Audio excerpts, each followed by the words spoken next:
ಜೈ ಶ್ರೀಕೃಷ್ಣ, ಜೈ ದುರ್ಗಾ ಮಾತಾ. ಆತ್ಮೀಯರೇ, ಎಲ್ಲರಿಗೂ ನನ್ನ ನಮಸ್ಕಾರಗಳು. ಈ ಲೋಕದಲ್ಲಿ ಯಾರಿಗೂ ಅನ್ಯಾಯವನ್ನು ಮಾಡಬಾರ್ದು. ಯಾಕೆಂದರೆ ಕರ್ಮ ಅನ್ನುವ ನ್ಯಾಯಾಲಯದಲ್ಲಿ ನಾವು ಯಾರೂ ತಪ್ಪಿಸ್ಕೊಳ್ಳೋಕ್ಕಾಗೋದಿಲ್ಲ. ನಾವು ಇಂದು ಯಾರಿಗೆ ನೋವು ಕೊಡ್ತೀವೋ ಆ ನೋವಿನ ಪ್ರತಿಧ್ವನಿ ಒಂದು ದಿನ ನಮ್ಮ ಬದುಕಿನಲ್ಲಿ ಮರಳಿ ಬರುತ್ತೆ.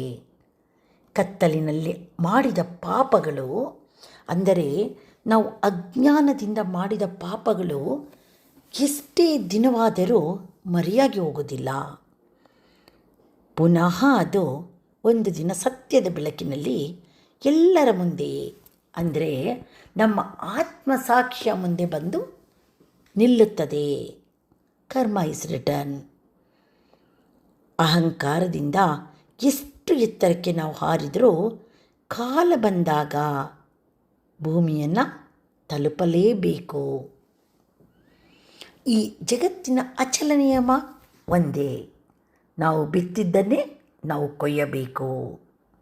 ಆದ್ದರಿಂದ ನೆನಪಿರಲಿ ಮಿತ್ರರೇ, ಕರ್ಮ ಎಂದಿಗೂ ಮರೆತೇ ಹೋಗುವುದಿಲ್ಲ. ಅದು ಸಮಯ ಬಂದಾಗ ನ್ಯಾಯ ಮಾಡದೇ ಬಿಡುವುದಿಲ್ಲ. ನಾವೆಲ್ಲರೂ ಒಂದಲ್ಲ ಒಂದು ರೀತಿಯಲ್ಲಿ ಗೊತ್ತಿದ್ದೋ ಗೊತ್ತಿಲ್ಲದೆಯೋ, ತಿಳಿದೋ ತಿಳಿಯದೆಯೋ, ನಮ್ಮ ಅಜ್ಞಾನದಿಂದಲೋ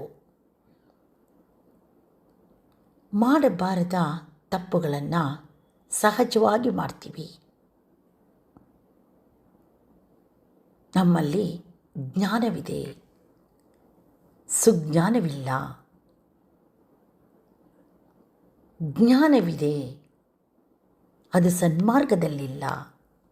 ಯಾಕೆಂದರೆ ಈ ಲೌಕಿಕ ಜಗತ್ತಿನ ಈ ಒಂದು ಸಮಾಜದ ಮಧ್ಯೆ ಬದುಕುವಾಗ ನಾವು ಮಾಡದೆ ತಿಳಿದೋ ತಿಳಿಯದೆಯೋ ಮಾಡಿರುವಂತಹ ಪಾಪಕರ್ಮಗಳು, ಪರಿಸ್ಥಿತಿಯ ಅನುಗುಣಕ್ಕೆ ನಾವು ಮಾಡಿರುವಂಥ ಪಾಪಕರ್ಮಗಳು ಎಲ್ಲವೂ ನಮ್ಮನ್ನು ಕಾಡದೆ ಬಿಡೋದಿಲ್ಲ. ಹಾಗಾದರೆ ನಮ್ಮ ತಪ್ಪುಗಳು ಆಗೋಗಿದೆ, ನಾವು ಏನು ಮಾಡಬೇಕು? ಆ ದೈವಶಕ್ತಿಯನ್ನು ಸಂಪೂರ್ಣ ಶರಣಾಗತರಾಗಿ ಕ್ಷಮೆಯನ್ನು ಕೇಳೋಣ.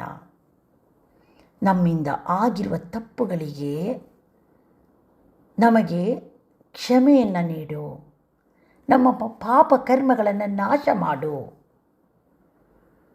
ನಿನ್ನ ಅನುಗ್ರಹ ಆಶೀರ್ವಾದದಿಂದ ಇನ್ನು ಮುಂದೆ ನಡೆಯುವ ನಮ್ಮ ಮಾರ್ಗಗಳು ಧರ್ಮ ಮಾರ್ಗವಾಗಿರಲಿ, ಸನ್ಮಾರ್ಗವಾಗಿರಲಿ.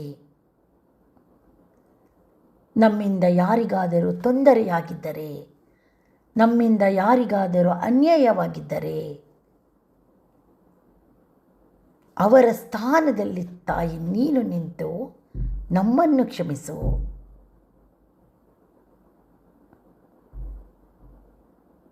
ಅದೇ ರೀತಿ ನನ್ನಿಂದ ಒಳ್ಳೆಯ ಕಾರ್ಯಗಳನ್ನು, ಧರ್ಮ ಕಾರ್ಯಗಳನ್ನು ಮಾಡುವಂತಹ ಮನಸ್ಸು, ಆತ್ಮಶಕ್ತಿ, ಆತ್ಮಬಲವನ್ನು ನಮಗೆ ನೀಡುತ್ತಾಯೇ. ಜಗನ್ಮಾತೆ, ಜಗದೀಶ್ವರಿ, ಸರ್ವೇಶ್ವರಿ,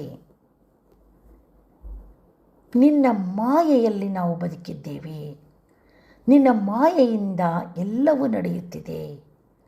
ನೀನೇ ಎಲ್ಲ, ನೀನಿಲ್ಲದೆ ಏನೂ ಇಲ್ಲ ತಾಯೇ.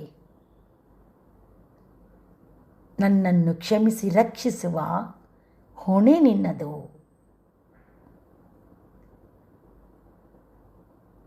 ಎಲ್ಲರೂ ಭಕ್ತಿಯಿಂದ ಬೇಡಿ, ಭಕ್ತಿಯಿಂದ ಪ್ರಾರ್ಥನೆಯನ್ನು ಸಲ್ಲಿಸಿ. ಎಲ್ಲರಿಗೂ ಒಳ್ಳೆಯದಾಗಲಿ.